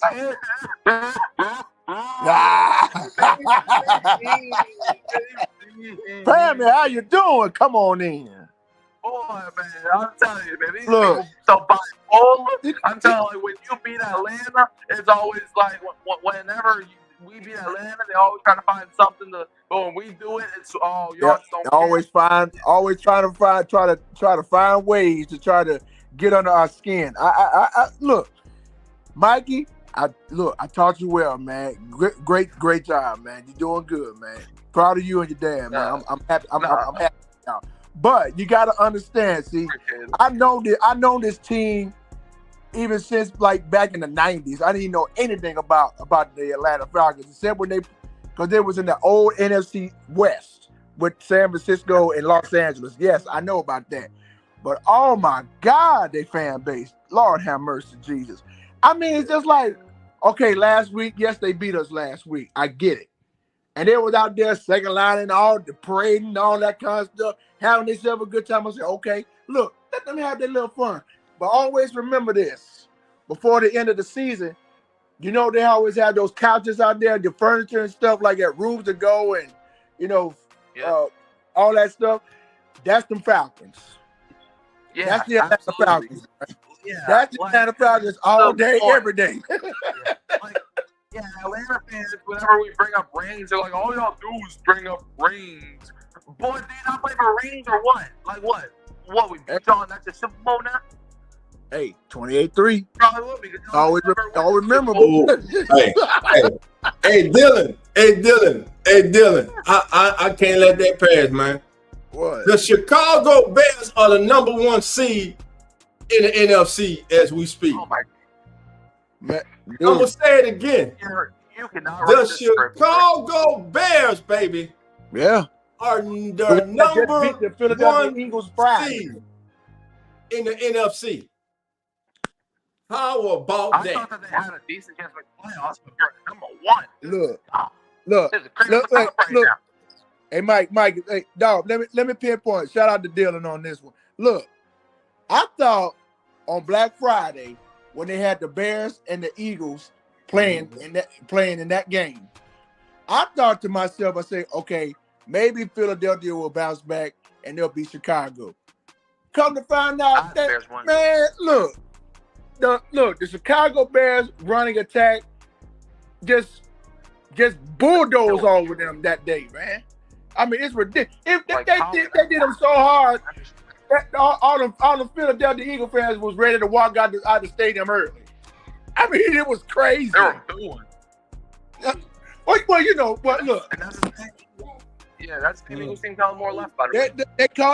They call themselves the city of brotherly love, but when it comes to like the Philadelphia Eagles, the Philadelphia Phillies, the 76ers, the Flyers, when it comes to the opposing teams, not so much. You called it. You might as well call yourself the city of hatery love because every time you have an opponent come in, y'all love the boo. That's y'all nature. So here we go. These are current standings in the NFL playoff. The Bears, baby. Patriots and the Bears are the both 1 seed, and they both had like top 5 picks last year. So that's what I'm telling you, family. But what do both of them teams have? First of all, they got really good head coaches. Yeah. But secondly, you just said it, Mike. They got 2 young quarterbacks that they're building around. They're building around. So it didn't happen for them last year. Yeah. This is the life. And listen, at the beginning of the season, there's not one person on here now or in this chat or on any platform that at this point of the season would have picked the Chicago Bears and the New England Patriots to be the number 1 seeds in the NFC and AFC conferences.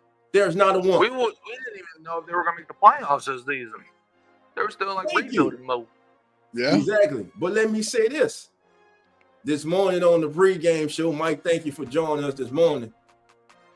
I called the upset. I said, call me crazy, but I saw the Panthers beating the Rams.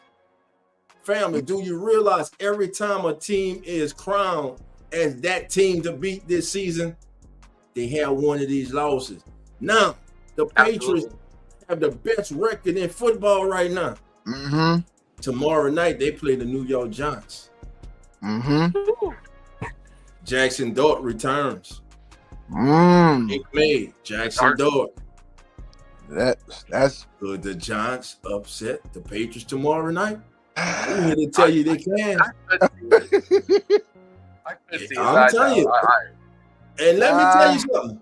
This season, and as we look at this playoff race, look in the AFC. Look who's missing. Look who's missing. And look who's hanging on by a thread. Mm-hmm. Buffalo, right now in the battle with Pittsburgh. Hey, dog. Hey, dog. If you saw that Cincinnati Baltimore games Thursday night on Thanksgiving night, oh my God, did Baltimore get humbled that night? But my friend, the Chiefs are in ninth place. The And Ravens they are in lost 10th to place. Cowboys, man. I mean, that's crazy.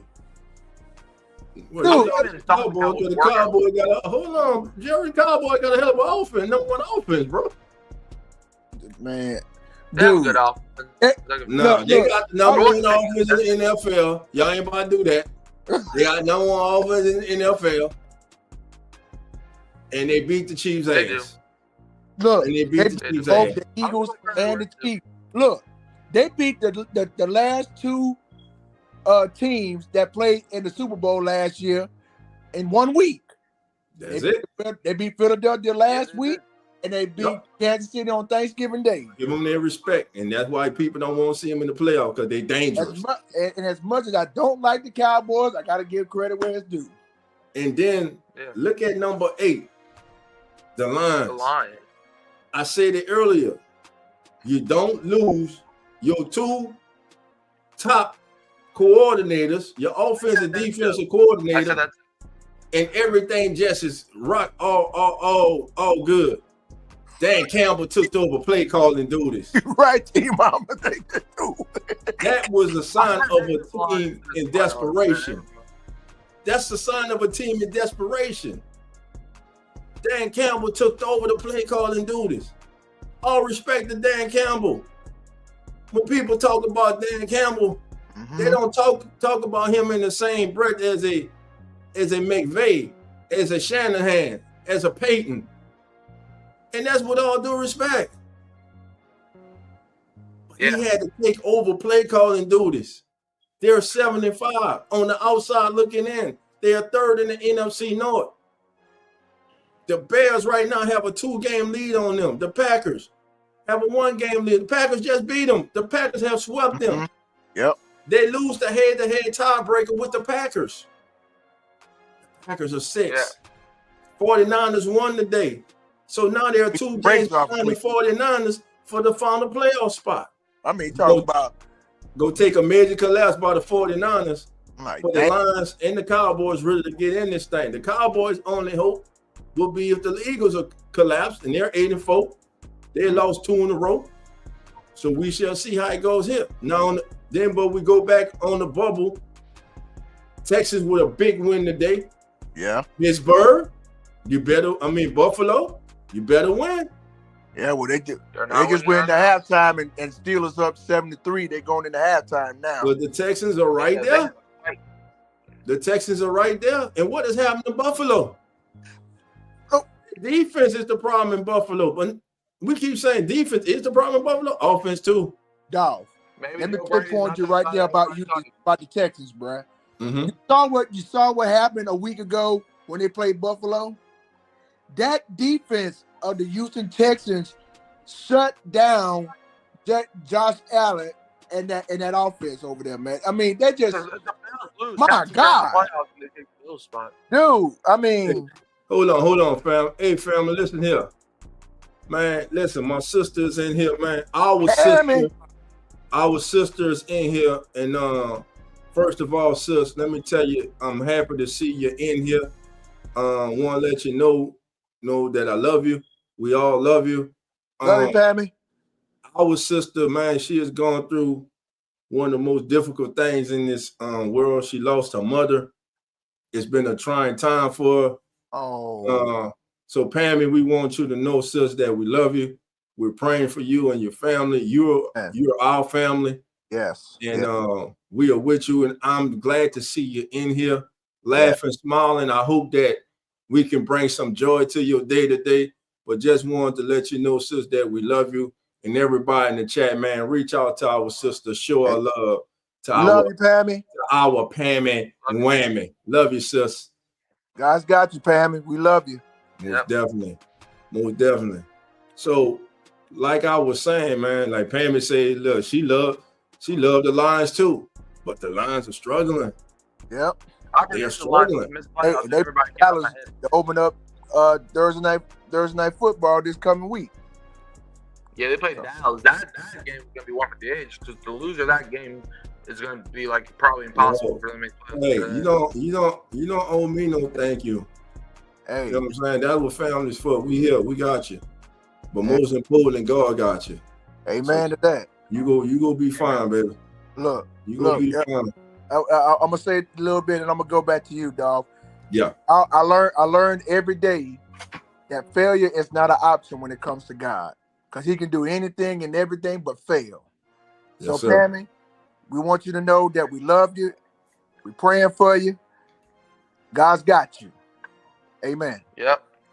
Amen That's to all that. I got to say. That's all I got to say. I ain't want to play it, man. There you go.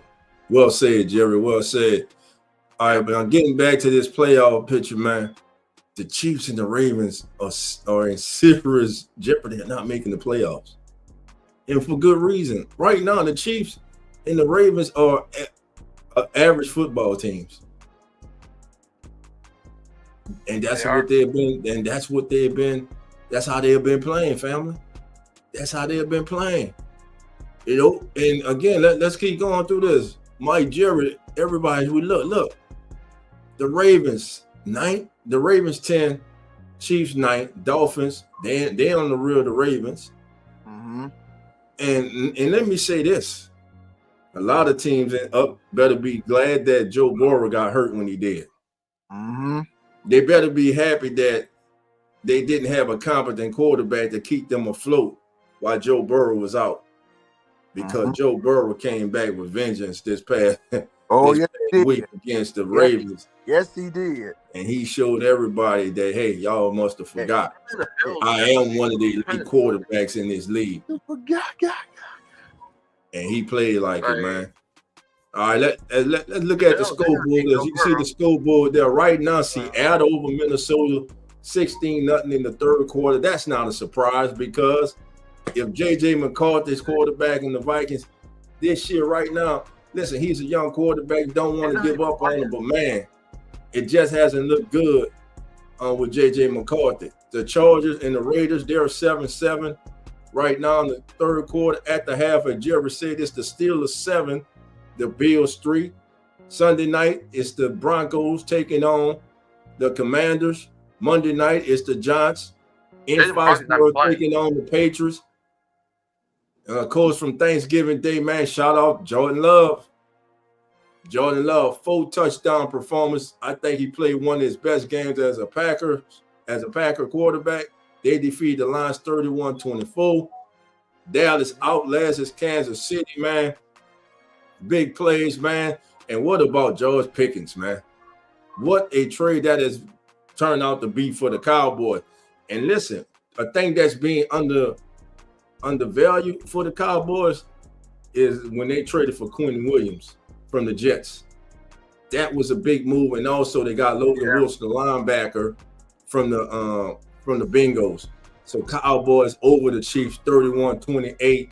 There was Joe as the Bengals go to Baltimore and just run roughshod over the Ravens 32-14. But the game that stunned everybody on Black Friday, there is no one. Not me. Mike, right? Mike, we ain't hear you, but Mike talking about he called the Bears over the Eagles. Okay, okay, What? okay, okay. All right, Mike, I allow you. What you called it? You called it. What? I missed that show. I missed that show when you called it, bro. So my little brother say he called it. So Mike called it. Well, other than Hurricane Mike. I don't know if you can see.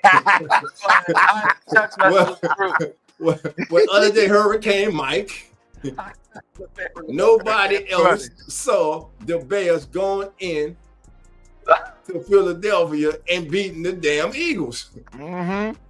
If your name's not Hurricane Mike, you're a lie if you say you did. Because I damn sure didn't. But no, dude, who would have thought that day would go? Who would have thought that day was going to happen? Who would have thought? Man, you're right. Because I thought to myself, dog, and Mikey, okay, the Eagles might play the Bears. They might bounce back and win this game. But oh no! But listen, we got something for that. Shout out to Nonfiction, one of the hosts of Real Fan Sports and of the Come On In Sports Network. He sent me the comparison between the Eagles and the Bears, and this is something I wasn't aware of before the game. But look how close these teams were in numbers. Quarterbacks. Caleb Williams on the season had passed for 16 touchdowns, 4 interceptions, and for 2,568 yards. Jalen Hurts, 17 touchdowns, 1 intercept, 2,284 yards. On the ground, Saquon Barkley, 185 carries with 4 touchdowns for 684 yards. Devontae Swift, 649 yards on 142 carries and 4 touchdowns. Now, the 2 leading receivers for the team. Deontay Smith for the Eagles, 55 catches, 3 touchdowns, 754 yards. Roma Dunze for the Bears, 42 catches, 6 touchdowns, 653 yards. Sacks leaders. Montez Sweat for the Bears, 7.5 sacks. Ajomo, D tackle for the Eagles, 4. Linebackers. Trey Edmonds, he's on injured reserve right now for the Bears, but he's the leading tackler for the Bears with 89.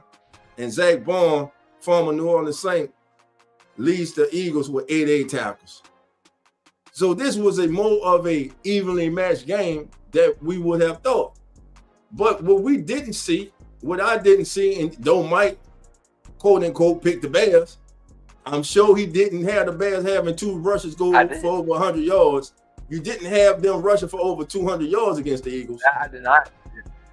Now, listen, they played bully ball with the Bullies. Points, though. I said they were going to score 4. Yeah, they played bully ball with the Bullies. They hit the Bullies back, and the Bullies weren't ready. And as y'all can see, the Chargers have gone on top of the Raiders now, 14-7 in that contest. This is to Keep It Real Who That Sports podcast. Hit that like button. Subscribe if it's your first time here. We thank everybody who is here joining us live on X, Facebook, and YouTube, baby. And we got you covered, baby. Again, Saints fall 21-17 to the Dolphins. Olave and Coach Mo come up small in crunch time.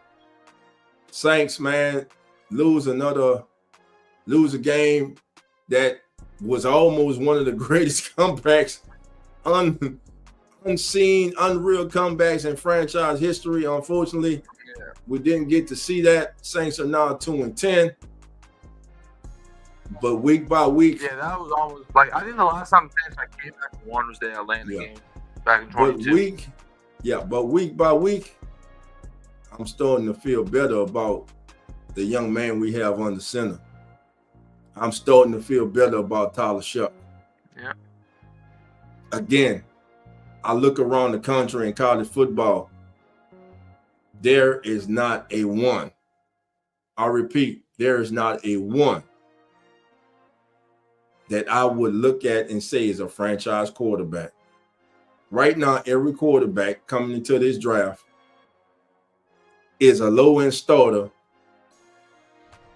and they're high to mid QB2. But we know how the process go after the season. They're going to do these individual workouts. Someone's going to fall in love with them. They're going to build them up. They're going to go to their pro day in a controlled environment. They're going to say, oh, look at the zip on that pass. Look at the touch on that pass. Unless they just don't like you and they want to tear you down, because they do that too. But we see who's trending that way already. And he plays for the Big Ten championship this Saturday against Ohio State. This could be the first of 2 meetings between Ohio State and Indiana, because they would definitely meet again in the college football playoffs. What'd you say? What'd you say? Oh, I said that they were even trying to like tear Tyler Shuck down before the draft. Yeah. They weren't even talking about Tyler Shuck to the Senior Bowl. That's when his name started to ring. Yeah, so like Manny may be the number one pick in 2027. Yeah, in 2027. Arch to me still has areas to grow in his game. I mean, he definitely has potential, but he has areas to grow in his game in the passing game. I tell you one thing that he got from his dad and his grandpa, that's his athleticism. Because Peyton and Eli were never mistaken for the kind of athletes that Arch is right now, running that ball. Man, again, big win for Texas over Texas A&M Friday. They should definitely be in the college football playoff. I don't care if they have 3 losses. They beat 4 teams in the top 20. That should mean something. If it's about putting the best teams in the playoff, that should mean something. Pammy has saying her game balls go to Valet and Smith, man. Shout out to Charlie Smith, man, making his first career start in the National Football League. His first kick is 56 yards. Nailed it. Then kicks a perfect onside kick. It was perfect, man. So listen, family, I want to thank everybody for joining us for this kickback, man. Saints fall. Saints fall. Saints fall. Saints fall. We fall to the Dolphins, 21-17. We're now 2-10. This rebuild is real, family.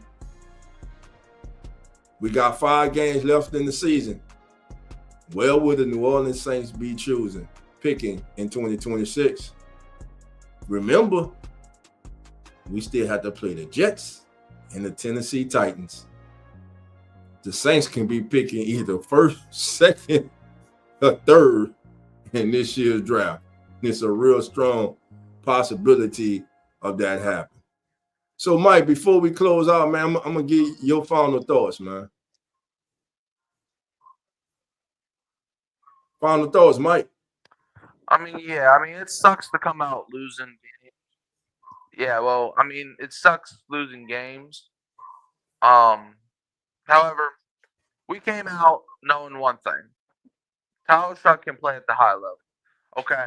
Maybe he's not like a game changer. Like, you could probably make that argument that he's not like a game changer, but he can elevate guys. Like the thing with Spencer Rattler, and I hate to bring him up in time like this, but the thing that he was not elevating guys. Like when we were down big, we would, like, you remember that Seattle game? We were down 21-0 and we lost it. Like, and the thing with the Saints today, what they at least showed is that they can win games. If you build around Tyler Shuck, you can maybe even compete for the division as early as like maybe next year, or well, probably not next year, but they can compete for this division. Because who in the division is scaring you, being like, oh, they're gonna run away with the division for years to come? I'll tell you, no one. Tampa Bay, they have 7 wins. Carolina has 7 wins. It's not like a team this division has like 10 wins right now trying to build like a freaking dynasty. Like, you can compete with these guys if you build around your young QB, Tyler Shuck. And Aaron Rodgers hold the ball and they'll score a touchdown. That's just great. But yeah, like the Saints, Tyler Shuck, he can be a guy that can lead a. All right, Hurricane. Yeah, Mike? Okay. You freezing up a little bit. Okay. All right, we gonna get out of here, Mike. Cause you freezing up. We about to get out of here. Yeah, you still? Yeah, I'm here. You can hear me? You here now? Okay, yeah. Oh There you yeah, go. yeah. Well, you finished? Go wait, finish your Like I thoughts. said, I think Tyler. All right, well, it was like the last thing I was even going to say. Tyler Shuck is, in my eyes, if you build a right team, he can win you a Super Bowl. I'll tell you that right now. And I'm gonna end it on that. What was Kellen thinking on that final play call? Wrong call. I know we needed a yard. Wrong Could call. have came out, could have gave your team a better opportunity than that. To me, that was a low percentage play. But I might be wrong. But with that being said, family, thank you all for joining us for the kickback. This has been the Keeping It Real Who That Sports podcast. And remember, family, love and who that. And we out. Enjoy the rest of your Sunday, family. Dang, it's time to go back to work Monday. Yeah, we back, baby. Keeping it real, Who That Sports Pod. Dolph Jackson, Coach Rock, presented by the Come On In Sports Network. Who That Nation, how you doing? Come on in. Take a seat, it's all good, you're amongst friends. Breaking news, interviews, Saints Juice. Open lines up just for you. 9 ball, 10 ball, where you at? 12 ball, 15, where you at?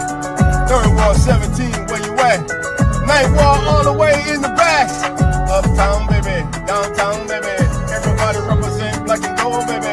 Uptown, baby, downtown, baby. Everybody represent black and gold, baby.